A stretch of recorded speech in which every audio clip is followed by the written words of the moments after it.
Hello everyone and Radhe Radhe सबको, मेरे प्यारे प्यारे दोस्तों को। आई होप आप लोग बहुत अच्छे होंगे। और जी, आज के ब्लॉग की स्टार्टिंग हो रही है, ट्यूसडे की इवनिंग है। और अभी मैं ना मार्केट गई थी और शाम के बज रहे हैं 8। तो मार्केट से कुछ मैं सब्जियां वगैरह लेकर आई थी। और हमारे यहाँ ना ट्यूसडे मार्केट मंडी लगती है, तो मंडी ही गई थी और वहाँ से कुछ सब्जियां लेकर आई हूँ। क्योंकि पता है क्या हुआ है, पूरे हफ्ते से बस ऐसे ही दाल चावल, ये जो छोटी मोटी चीज़ें होती हैं, आलू टमाटर, यही सब चीज़ें बन रही थी। क्योंकि मेरे को ना सब्जी लानी याद नहीं रही थी और थोड़ा बहुत मैं यहीं से ही मार्केट में से ही मैं ख़रीद लेती थी।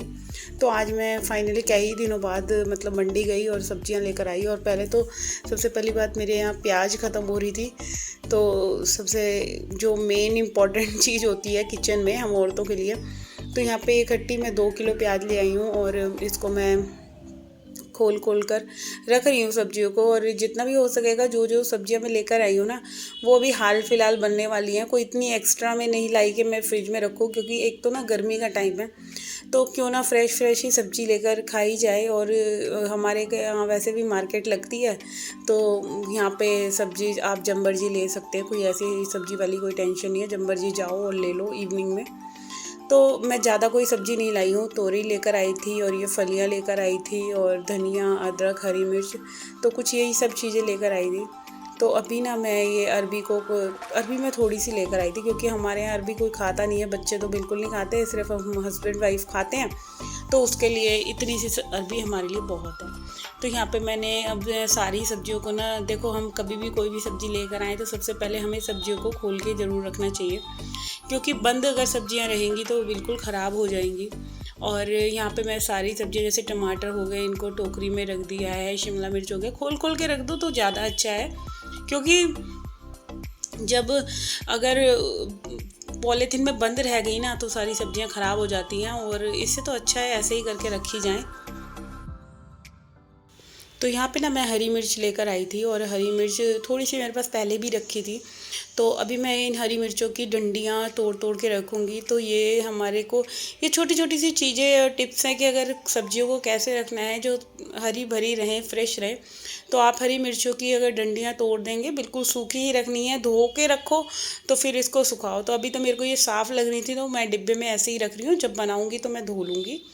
तो इधर अभी इनकी सारी डंडियाँ तोड़ दूंगी। और देखो टाइम लगता है इन सब चीज़ों में, ये जो काम होते हैं ना, ये जो छोटे छोटे से काम होते हैं देखने में, बट टाइम ज़्यादा ले लेते हैं। इधर फली काटना हो गया, ये मिर्चों को रखना हो गया। तो अभी मैं ये मिर्चों को ऐसे स्टोर करके रख दूंगी, और जो ये पुरानी वाली हैं इनको मैं ऊपर रखूँगी, क्योंकि पहले मुझे पुरानी वाली मिर्चें ख़त्म करनी है, और नेक्स्ट टाइम पे फिर मेरे जो नीचे वाली निकलेंगी तो ऐसे। तो ये मैंने डिब्बे में रख दिए। अब बारी आती है हमारे धनिए की। तो जी, सेकंड टिप ये है कि आप धनिया को कैसे स्टोर करके रखते हैं। ये कुछ छोटी सी सिंपल सी जुगाड़ है, समझ लो, कुछ समझ लो। तो आप अगर धनिया की जो जड़ें होती हैं वो काट लेंगे, और सूखा सूखा सा ही रखना है हमें, धनिया को गीला नहीं होने देना, बस ये याद रखना है। पॉलीथीन में पैक कर लो या एयर टाइट कोई डिब्बा हो उसमें रख लो। तो धनिया आपका 5 दिन तक तो बिल्कुल भी ख़राब नहीं होगा, और बिल्कुल पीला नहीं पड़ेगा, बिल्कुल फ्रेश का फ्रेश रहेगा। तो चलिए, यहाँ ये सब सब्जियाँ मैंने अरेंज कर दी हैं, और इधर मैं जो खीरे हैं वो मैं अलग बकेट में रख दिया है, और सारी सब्जियों को मैंने फ्रिज में स्टोर कर लिया है। तो चलिए, अब बारी आती है, अभी मैं आम छील रही हूँ, क्योंकि अभी हस्बैंड जी आ गए हैं, आज उनका ट्यूसडे का फास्ट था। तो उनके लिए मैं बना रही हूँ मैंगो शेक, और उसके बाद मेरे को ये फलियाँ काटनी है। और मैंगो शेक बनाने के लिए ये वाला आम लेकर आए हैं, बड़े वाले।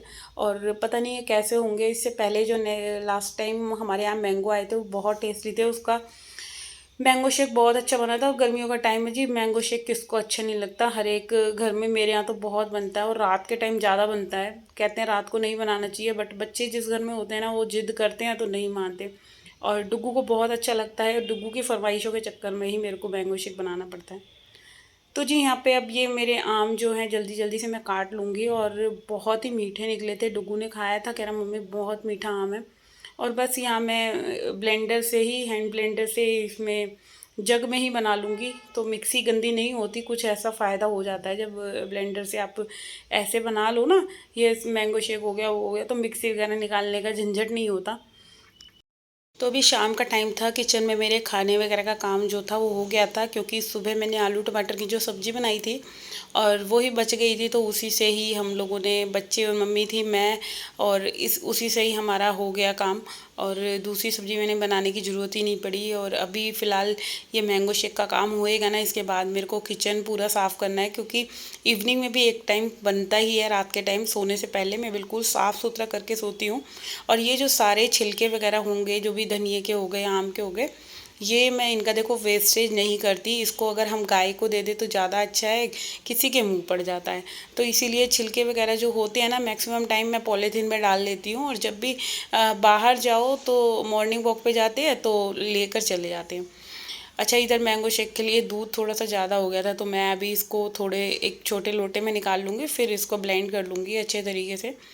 तो कुछ इस तरह से मैंगो शेक भी बना लो तो बहुत क्विक बन जाता है, और ज़्यादा बर्तन वगैरह भी नहीं गंदे होते। और हम औरतों को चाहिए क्या कि मतलब कुछ आसानी से, और कुछ ऐसे ऐसी चीज़ें, कुछ हैक समझ लो, ट्रिक समझ लो, जो जिससे हमारे काम आसान हो जाएं। तो अभी ये मैंगो शेक वगैरह का काम हो जाएगा। अभी हस्बैंड जी बैठे हुए हैं, क्योंकि वो मेरे को बोल रहे थे कि जल्दी से बना ले, मैं लेट हो रहा हूँ, क्योंकि उनको शॉप पे जाना है। तो इधर यहाँ मैंगो शेक बन गया है, ये डुगू का है और इनका है। और अभी मैं इन लोगों को ये दे देती हूँ, इसके बाद मेरे को अभी किचन समेटना है। तो जी तो जी अब है ये अगला व्लॉग जो इसमें ऐड हुआ है, ये बुधवार की सुबह है। और अभी मैं यहाँ बनाने लग रही हूँ, दोनों तरह की खाना बना रही हूँ। मतलब नाश्ता भी होएगा अभी, तो उससे पहले मैं सब्जियाँ रेडी कर रही हूँ, क्योंकि बच्चे अभी नहा धो रहे थे और 8:30 बजे का टाइम था। तो मैंने सोचा क्यों ना मैं खाना बनाने की तैयारी में लग जाती हूँ। तो कल जो तोरई लेकर आई थी वो मैंने चाय पीते पीते काट ली है। और आमियाँ मेरे पास रखी हुई थी, क्योंकि 4-5 दिन से ऊपर हो गया था, तो आमी गलने लग रही थी। तो मैंने सोचा क्यों ना मैं आमी की लौंजी बना लेती हूँ, जो कि गर्मी में बहुत अच्छी होती है। आप लोग भी बनाया करो, क्योंकि लू वगैरह अगर किसी को लग जाती है तो आप आम की लौंजी हो गई, आम का पना हो गया, ये बहुत बेस्ट रहता है। तो अभी आम की लौंजी का जैसे सीज़न है, तो बहुत अच्छी भी लगती है, ऐसा नहीं है कि ख़राब लगती है, बहुत खट्टी मीठी टेस्ट जो आता है आम का। तो अभी यहाँ पे मैं आम की लौंजी बनाऊँगी, और साथ के साथ मैं तोरई बना रही हूँ। तो तोरई बनाने के लिए यहाँ मैंने 2 से 3 छोटे छोटे से टमाटर ले लिए हैं, इसमें ये हरी मिर्च चॉप कर लिया। तो देसी घी से बनाती हूँ मैं, तोरई हो गई, घिया हो गया। देसी घी से एक अलग ही स्वाद आता है, और लहसुन प्याज डलना नहीं है, तो सिर्फ टमाटर वाली ही बनानी है। और ये तो बहुत जल्दी कढ़ाई में बन जाती है। तो अभी ये देखो मॉर्निंग के टाइम में इतने सारे काम हो जाते हैं, तो मैं यही सोच रही थी जल्दी जल्दी जितना हो सकेगा मैं आज किचन का काम जल्दी ख़त्म करके, फिर अभी घर की सफाई वगैरह में भी टाइम लगना था। तो अभी मॉर्निंग में उठने के बाद हम औरतों को यही रहता है कि जितना जल्दी हो सके गर्मी में काम निपट जाए, तो अपने लिए ही हम टाइम निकाल पाएंगे। तो अच्छा, अब मैं इधर ये लोहे वाली कढ़ाई यूज़ कर रही हूँ, तो इसमें मैं बनाऊँगी आम का पना ना।